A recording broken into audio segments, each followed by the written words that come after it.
That in itself isn't a controversial thing to say, but in terms of goals, I go less off numbers and more off how I'm feeling. Hello, welcome, I'm Julia, and today we're going to talk how I plan and achieve my goals each month, and how you can apply the same thing to your life so that you can make achievable goals. Let's get into it. I'm going slightly crazy. Look at these beautiful flowers. It's going to be like a balance between being strict and disciplined, but also just kind of going with the flow. I don't think I'm like a type A person, and yet I do enjoy having, like, I set daily goals, I set monthly goals, I have like weekly intentions. It's all, I think, to me about being aware of what you're doing, because then you can spot patterns, you can work out where you're going wrong. It's just easier to analyze if you have like actual data to look at and be like, oh, I've not made my bed for the past few days, what's going on there, right? For me, it helps me to stay on top of my mental health as well, because quite often it's not until afterwards that I look back and I realise how quickly things have deteriorated. Whereas if I have my daily habit tracker and I can look at that and be like, whoa, for the last 2 days I have not done hardly any of my habits, I can think, oh, what's going on there? Am I busy or am I sad? Every month, if we start with planning for the next month, so planning for June now, I set 3 or 4 overarching goals or like themes for the month. So the past few months they have been based around YouTube, around creativity, they've been based around my uni work, and also then just general health goals in terms of walking more, eating more vegetables. I tried intermittent fasting for a little bit. So they're 3 overwhelming no, 3 overarching goals for the month. For June, it's going to look a bit different because I have finished my uni work now, which is, well, when I'm filming this, I've not finished it yet, but I've still got one piece left. But when you're seeing this, I will have finished, which is... But I think that goal will just be then replaced. And so instead of uni work, it will then be like trying to find an internship or trying to do some freelance work or get a proper job. That will transfer over quite nicely. So think of like 3 areas of your life basically that you want to work on. The key is to define your goals clearly, because how are you going to achieve something if you're not decided that you're going to go after it? Like, how are you going to be like, oh yes, I'm going to improve my fitness, or I'm going to lose weight, or I'm going to read 10 pages a day? Like, unless you've defined it and been like 10 pages every day, just the goal, like, read more. It's like, yeah, sure, that would be great, but how are you going to fit that into your day? I know some people talk about SMART targets, so what is that? Specific, measurable, achievable, realistic, and with a time component. If you want to do your goals like that, that can be a helpful structure. I tend more to go off of the way that I feel, and we're going to talk about discipline versus motivation in a little bit. You can be as specific as you want. So if you want to be like, I want to lose this amount of weight in this time, because you want the time component of the SMART thing, that can be motivating, but you know yourself best, and for me, I wouldn't find that particularly motivating. It's trying to basically set your goals so that they work for you. It's not about thinking like, oh, this is the right method, or this is what people say works. Like, try everything and just experiment a bit and be like, oh, did this work? No, okay. So this, what I'm telling you, might not work, but please try because it might help you. Briefly mention there motivation versus feelings. I have on my vision board, discipline will take you places that motivation can't. This is true. You need sometimes to have a routine or to have habits that you do every day, because those things will be like the backbone of your day. So even when you wake up and you're like, I don't feel like doing this, it's like, well, it's not about what you feel like. It doesn't matter if it's pouring down with rain. Every morning we go for a walk. The discipline of it comes before the motivation of, oh, I don't feel like it, or I do feel like it. If you feel like it, great, but that you can't always rely on feeling motivated to act. That in itself isn't a controversial thing to say, but in terms of goals, I go less off of numbers, like 10 pages a day, or lose this much weight, or apply to this many things. I go less off numbers and more off how I'm feeling. And I know that might seem contradictory with the whole, like, you have to have discipline instead of relying on the way that you feel. What I mean is that I find I can set better goals when it's based more around what I'm feeling, as opposed to like, I'm going to eat 5 portions of vegetables today, or I'm going to drink this much water. The one thing I do in terms of counting, like having a number for something, is I try and do a certain amount of steps every day. But other than that, the goals that I have daily are more around the way that I'm feeling, or the way that I want to feel. So for example, if we look under the umbrella of like mental health, I will have walk more. So yeah, I do say 7,000 steps, but I also have read, I have skincare. It isn't like do a 10-minute skincare routine every night. It's like, no, just do this or this, or maybe do a face mask once a week. Like, when I look at the goals written down, sometimes I'm like, these aren't very specific. Like for example, in, I don't know if it was for April, I think it was for April, I said I have 4 goals each month, and one of them for April was stay connected and stay grateful. That seems quite vague, but I knew the feeling that I was associating with that phrase, so I knew what it would feel like if I stayed connected and stayed grateful. So I was like, I'm going to try and live out that feeling, if that makes sense. So if you're thinking about the goals that you are going to set yourself for the month, as I said, I do 3 or 4, and I try and have them under different umbrellas. Like I said just now, the mental health umbrella. For work, previously that's been uni. Reading, academic research, writing, editing, going for walks to get more ideas, listening to podcasts to get ideas. Sometimes I would do a word goal, like I'm going to write this many words, but I didn't find that to be particularly helpful because I'm someone who, like, I will do all the reading until like the final week, and then I'll be like, oh, I can write now because I have all of these ideas. So I could then write like the 3,000 words in a day if I really wanted to.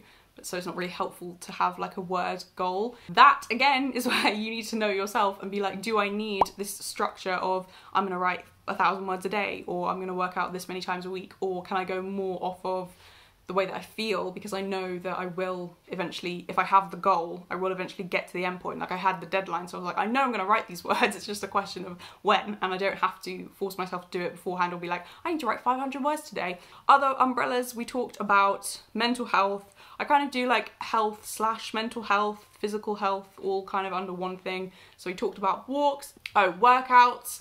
I have been doing just like Grow with Joe workouts recently. This is a bit of a tangent, but we're going there. And I cannot believe, like, I know everyone talks about the mental health benefits of exercise, but I always forget, like, when you do a good workout, like some of our workouts are like 50 minutes long, like it's a long time, but it doesn't feel that long when you do it. And afterwards I'm like, oh, and I don't know if it's like the pride of having accomplished something, or it's like the relief of like, oh, it's over now, or it's actually like the endorphins, and people talk about like runner's high. But it's really, it does have an impact. So if you have fallen out of your habit of working out, as I have, please get back into it, because that has a massive impact. At least I find that has a massive impact on my mental health. But under this as well would be like eat more vegetables, try and get enough sleep. These are all maybe obvious, but I think if you're going to set goals and reach them, you need to define them first.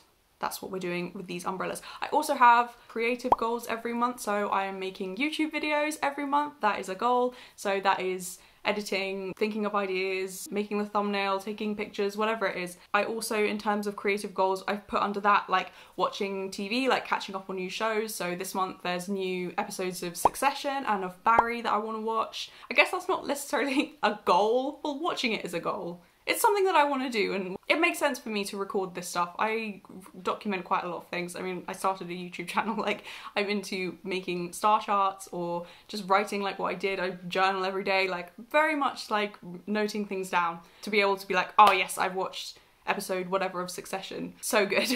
Although by the time this comes out, will all of Succession have come out? I think it will. Oh! Like what films are coming out this summer? Is Barbie coming out this summer, or is that next year?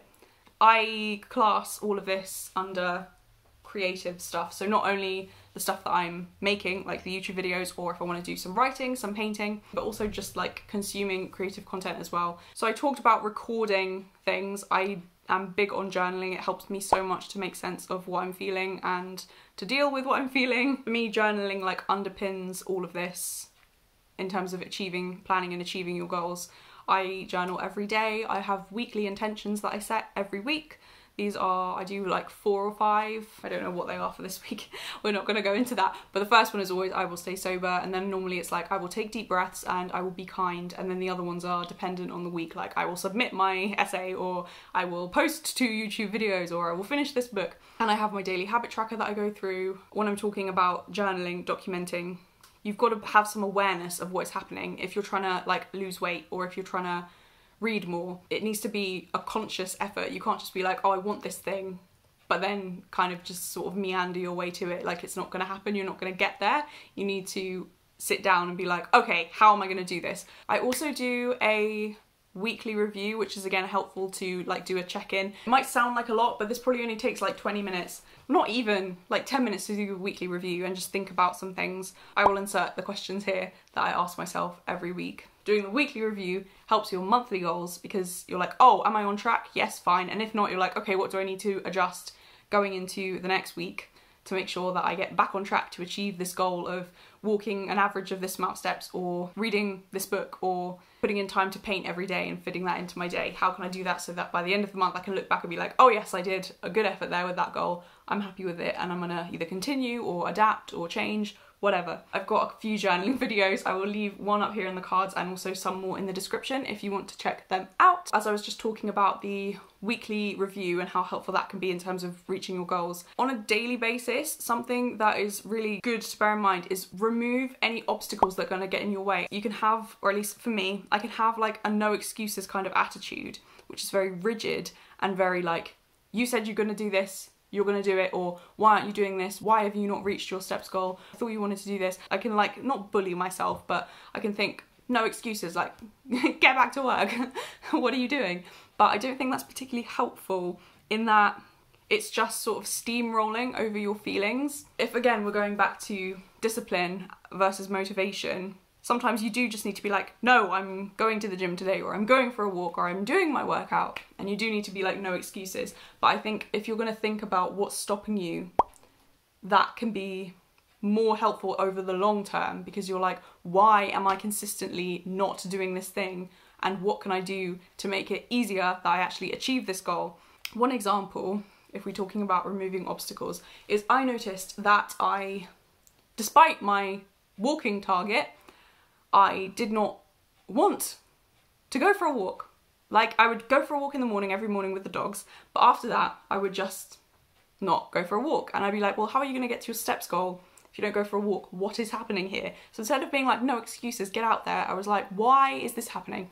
And so I thought about it a bit, I wrote about it, you know, journaled. The working theory at the moment could just be that I'm really lazy, but the working theory that I have at the moment is that I feel really self-conscious when I go out and about. Going for a walk feels like a big deal because I'm walking around and I'm walking aimlessly, because sometimes I have the dog and sometimes I don't, so it's just like, where are you going? I get really in my head about these things. I don't know about anyone else, but I sometimes forget that I have like a physical body. Like, that sounds stupid because like I've done my hair, I've done my makeup, like I clearly am paying attention to the way that I look. But anytime anyone is like, oh, I like your hair, or oh, I like your outfit, or you look nice today, whatever it is, I'm like, oh my gosh, you can see me? I seem to think that I'm just like this spiritual like essence floating around, and it's like, no, people can actually see you when you go out. I know I shouldn't care about, I've done a whole video about how to stop caring what people think of you, and I'm still like, oh no, I can't go for a walk around. But if we're getting curious about why, and curious about why I can't meet this walking target, I was like, well, what can I do? For whatever reason, either I'm self-conscious or whatever,